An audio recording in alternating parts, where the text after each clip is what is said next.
Good morning, I'm Adam Sexton. It's the most closely watched race here in New Hampshire, and competitive primaries are underway in both parties as the Granite State prepares to elect a new governor. One of the Democrats running is Newmarket restaurant owner John Kuiper, and he's our guest this morning on Close Up. John, thanks for being here. Hey, thanks for having me. Really appreciate it. So it seems like national headlines are kind of dominating things right now, even though you're running a local/statewide race. So I just want to know, real dividing line for Democrats right now. Did Joe Biden sound okay to you in that debate? You know, we all watched that debate, and I was concerned, to say the least. And, you know, it was really funny because the next day I had a meeting with a bunch of retired folks, and I was really interested to see what they would say about the debate. I thought they would be very defensive of him, you know. And the moment I walked in there, they literally, all of them, about a dozen, they said, he's got to go. They said, he's got to go.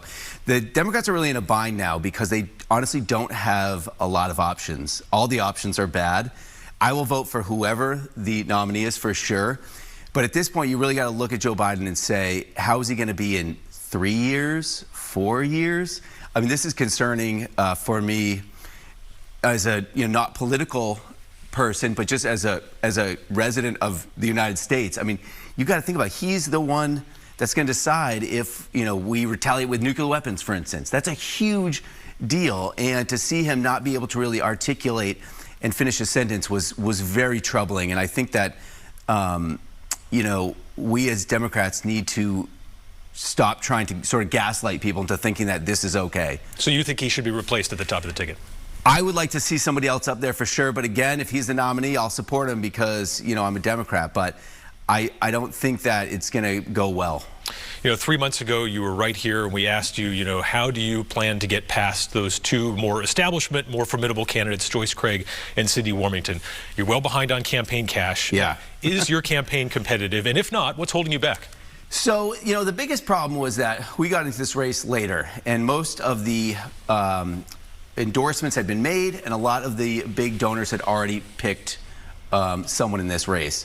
Now, that said, if you look at the polling that came out of UNH a couple weeks ago, we're at 16% favorability rating. Now, we would have gone from 0 to 16, whereas the other folks in the race would have probably been in the mid-20s, and they're now in the mid-30s. So we've made massive gains and literally spent 3% of the money of the other campaigns.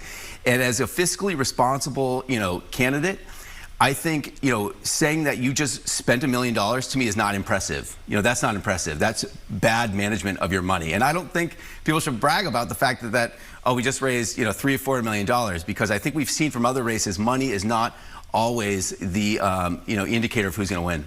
Let's talk a little bit about your opponents. Is Cindy Warmington's past advocacy for Purdue Pharma disqualifying in your opinion? Yes, I do not see how she could ever win. It's just never going to happen. I mean, that's one of the reasons I got into this race is I honestly, when I read about her connections to Purdue Pharma, I thought she was going to drop out. And then when I realized she wasn't going to drop out, I said, oh my God, the Democrats are making a huge mistake. After 8 years of Republican control, they're putting up a candidate that cannot win. It's just not possible. And because of my restaurant, I spend a lot of time with all sorts of people, Democrats, Republicans, independents. And when I say to them, how do you feel about a lobbyist for Purdue Pharma, former lobbyist for Purdue Pharma running for governor? Everyone just starts laughing and they go, well, that would never happen. Everyone knows this except for the inner circle that's around Cindy Warmington. And the fact is, the Democrats spend too much time with Democrats. And if they got out there in the real world and started talking to the independent voters who are going to decide this election, they would know what I know, which is she's unelectable. What about Joyce Craig? Did she do a good job running the city of Manchester? Being not a Manchester resident, it's really hard for me to make that call. But I will say, Joyce Craig has got the same problem of every mayor of every city in the entire of the United States, which is they get blamed for the homelessness and the crime, which, they can't always do anything about. They don't have the funds, they don't have the resources. But what I have not seen from Joyce Craig is a plan for housing and homelessness that would make me trust her on this issue. She came out and said, hey, I couldn't fix housing as mayor because of these reasons, but as governor, this is how I'm going to do it. I'd say, great. And I've even said to people, she could take my housing plan, which is legalize cannabis, put the money into affordable housing. It's really simple. She could take it. She could have it. And I think that would help her. I think she's got a chance at winning, but it's going to be close. And I think her and Cindy both do not inspire the young people to turn out, and that's really the problem. Because Joe Biden's not going to inspire young people to turn out, that's for sure. And Cindy and Joyce really There's nothing they were offering to people that is like a cohesive plan. You know, I've got a plan for housing. I'm the only one in the race. Kelly and Chuck don't have a plan either. You know, and it's kind of funny to me because, you know, I'm the one with the least amount of funding, but the most amount of plans and ideas for the state of New Hampshire. You mentioned the issue of homelessness. What do you think about this Supreme Court decision that essentially allows municipalities to take out these encampments now? You know, I think it was a bad decision. I mean, where are people supposed to go? You know, that people are homeless for a simple reason: there are not enough houses that they can afford.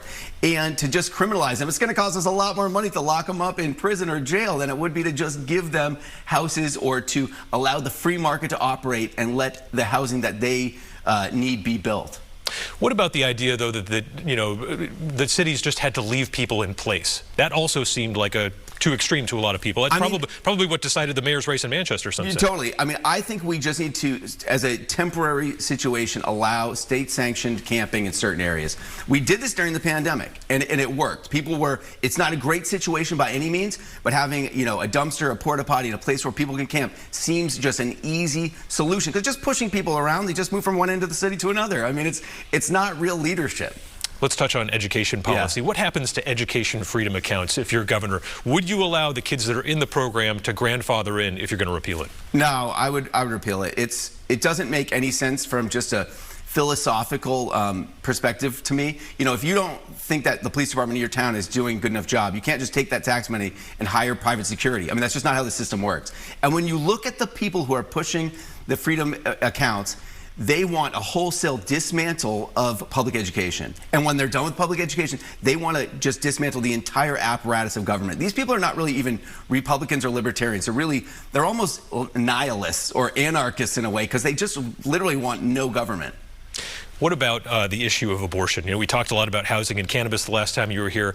What do you want to change about abortion laws in the state of New Hampshire? You know, the crucial thing for people to realize is that the governor cannot just legalize abortion, right? They can't do it. The Democrats need majorities in all three branches of government, including the third of the Executive Council. And the only way that happens is if the unaffiliated voters, which are generally younger and working class, show up to vote. And they will show up for me in November because they trust me. And why will they trust me? Because I am one of them.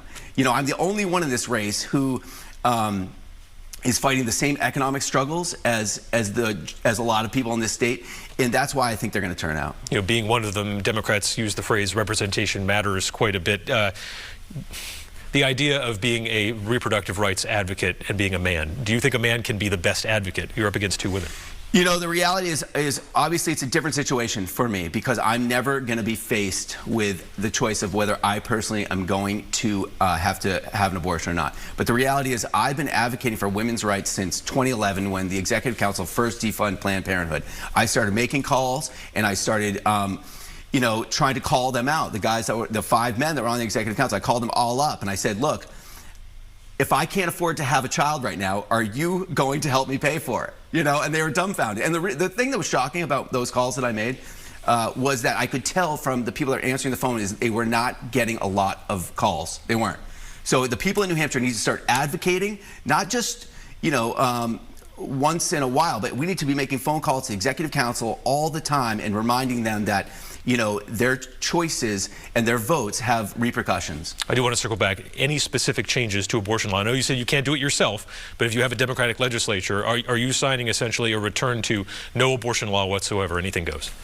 Yeah, you know, I would be open to whatever the legislature presents. I mean, in my opinion, this is something that women should decide. You know, honestly, and if the women tell me whatever they think is right, that's where that choice should be made. And I 100% think that, you know, in a perfect world, we would let only women vote on abortion, because ultimately they're the ones that are affected by it mostly. All right, John Kiper, we'll see you out there on the campaign trail. Hey, thank you. Appreciate your time on Close Up.